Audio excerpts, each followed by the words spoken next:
I'll start. Dear Murray, we miss you, and I miss you. I'm looking forward to you, and surely, Bridget will join us as well. And I look forward to meeting her and being able to hear from you again, Murray. Well, that's a kind and thoughtful comment, Murray. I was going to make a joke, but now I'm feeling like this is pretty serious. Alan, tell me a fond memory you have of Murray. Oh, fond memory is just listening to Murray and learning to understand him and learning to think through Murray's way of being.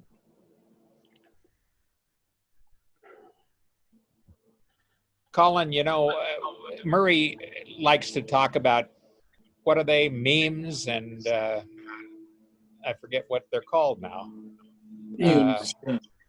And I remember sometimes I'd see you sort of roll your eyes like you. What comes to your mind with Dear Murray? Well, Murray, I had a most unusual dream about you and Bridget. And I dreamt you were driving an Aston Martin, or she was maybe driving, and you were having a wonderful time. And is there any truth in that vision or dream I had, Murray? Maybe you can tell us next time you come back.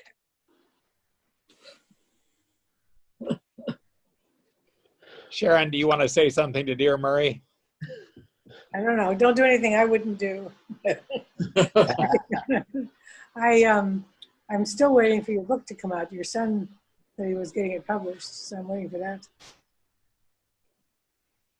And Jim Knock, do you have a love for Murray in your heart? Well, Murray, I remember working out front of the house one afternoon, sort of like today, the sun shining, and this couple walked by, and they start chatting to me. And it was the beginning of what I would consider finding a soulmate. I recognized quite early on that you and I had similar mental paths, which was a bit scary for both of us, I think. But I think, enjoyed the interval.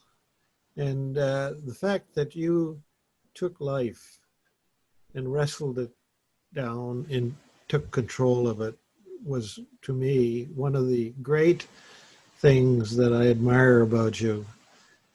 You made your life worth living, and you made everybody else's life around you enriched and better for it.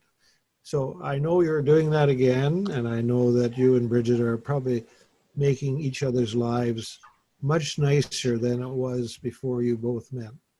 And I welcome the opportunity to talk to you after you finally are able to withdraw from each other's minds and presence and talk to the rest of us.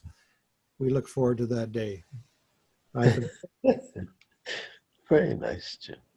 Well, then I'll throw in 2 cents too, Murray. This happened kind of spontaneously, friend.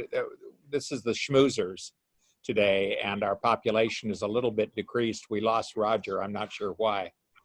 But yeah, Elizabeth was just wondering when we'd see you next. And then I thought, well, heck, we can record something to you. For me, I'm not sure why you invited Sharon and me to start coming to the schmoozers.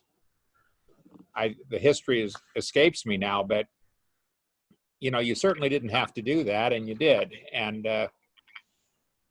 being that we were new to Victoria, it was wonderful to be in your home and to meet a circle of people that cared for one another and talked about things. And yeah, I just can't thank you enough for opening your home to us. quite honestly. And I'm sorry for this COVID thing. I know this has been hard on you, maybe harder on you than on some of the rest of us, you know, being alone at Somerset, is it? And having to take meals alone and all that stuff. And I think I speak for all of us when I say we're all just delighted that you have met someone that you can thoroughly enjoy. And Colin has his visions and his dreams. And yes, Colin sees you in it wasn't a Maserati sports car. What was it, Colin? Aston Martin. Yeah. He sees you in an Aston Martin towing off the bumper, a bunch of auto parts, wasn't it, Colin? Yes. Yeah. My suspicion is that that's exactly true, and that's just the way it has happened. But in case it hasn't, it's okay. It's a nice vision. Thank you. So, yeah, we have a song that we've composed that we will sing. Sharon will lead us in this song. No, No, actually, we don't have a song, Murray, until maybe your 97th. We won't miss that. That's for damn sure. Well, on this note, we're all waving to Murray. Yes, we are. Hi, Mary.